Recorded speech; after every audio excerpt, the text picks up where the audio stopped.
My first video did so well and so many bag holders were getting so offended. I was just so motivated to make another one. So let's go ahead and just jump right into it. Markets are dropping, and that shouldn't be much of a surprise as markets have been pushing to new highs. They've become incredibly overbought. And in my opinion, this is just like a relief to this little rally, right? We're seeing a little bit of a retracement. I really don't think that, this is too significant. I think markets are just choosing to de-risk before what's going to happen on Friday, which is the Jackson Hole meeting. I made that very clear in my earlier video. It might have been titled something that was bearish, but if you actually listen to my earlier video today, it was anything but bearish. I talked about, markets are pulling back, but overall in the larger time frames, markets are still incredibly bullish. So please make sure that you respect that, right? I was encouraging for anybody that's shorting the market to not get ahead of themselves, to not be greedy, as we really don't have the foundation or the ground to be greedy, as markets long-term are still bullish. But with that being said, so many people still got offended in the comment sections. You guys just really motivated me to rub it in. So let's go ahead and talk about everything that is causing the market to sell off right now that should shed some light if you are still bag holding. First off, the thing that I want to remind you is that it's always the people that encourage you to buy at all-time highs that are the most desperate for the markets to recover, right? We've talked about markets being overbought, but in no way did we ever deter people from, if they want to be invested at those all-time high levels as market direction is in your favor, you're an adult, feel free to do so, right? But you should never be encouraged to do so, especially if you don't understand the risks that you're about to experience. The perfect example is something like PLTR. PLTR is down nearly 10%, 9.24%. People might be like, oh, who cares? PLTR is up over 100% in just the past few months. I want to remind you, for every 10% that you lose, you have to make 20% to just get back to the price that you are at. So you have to always double what you lose. And this is the part that really that I want to make very clear. For all those beginners out there that are truly getting offended, I hope that you are. I hope that you're getting offended because it at least points out that you do care. You do care about making money in this market. So I want to remind you, my focus has never been to encourage you to not make money in this market. My videos have always just been to shed light on the risk. So when moments like this happen, no one can predict the future. I could have never predicted something like this was going to happen, right? Not today. But we all knew that at these overbought levels, it didn't really make sense to be over leveraged, meaning trading or borrowing money to be taking these trades.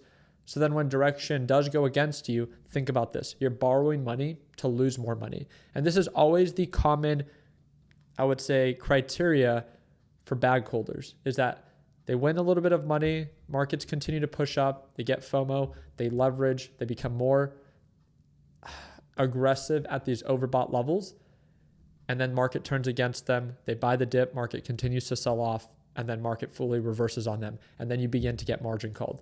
Again, sometimes you do have to experience it yourself to kind of learn from those mistakes. I'm not here to rub it into those that are just getting started. Trust me, we've all experienced it, what you might be experiencing right now. And who knows, maybe by Friday, if on the Jackson Hole meeting, if Jerome Powell ends up signaling that he is going to be cutting rates more than what was expected, markets can eat up this entire drop. That is a possibility. In a market full of greed and irrationality, anything can happen. And I've always made that very clear. But that should never encourage you to just be incredibly risky with every trade you take. So again, at these overbought levels, as you can see, PLTR has now sold off from the highs of 190 to its current levels. It has sold off 16%, meaning that just to recover for all those that bought at all-time highs, which is probably a large portion of people, from the current levels, just to recover back to previous highs, it would have to regain about 20%. And again, I want to use MSTR as an example. I can't stand this stock. And the reason why is that I'm not a big crypto person by any means. And I've made that very clear. I don't pretend to be pro crypto and then end up shading it in the background. I'm straight up with you guys.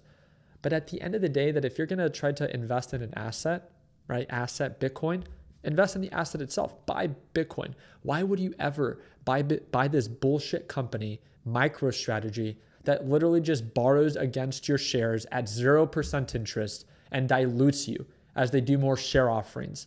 There's a reason why Bitcoin went to new all-time highs. So look at this on the day chart. New all-time highs, 124, and this was just recent.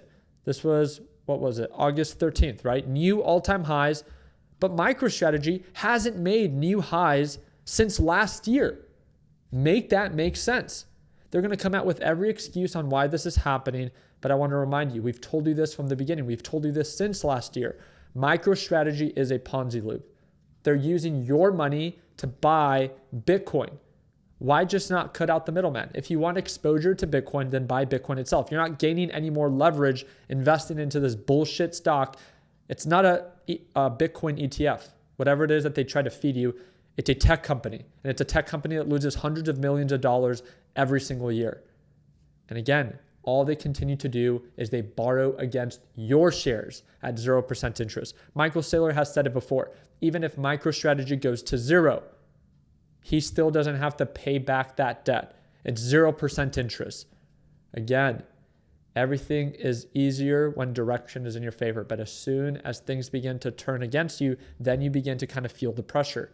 Please, you shouldn't be afraid to take advantage of opportunities. Just be mindful of your position size and be mindful of these gimmicks of these companies that truly are there just to leverage your money so they can try to make more money. Please, just look out for yourself, okay?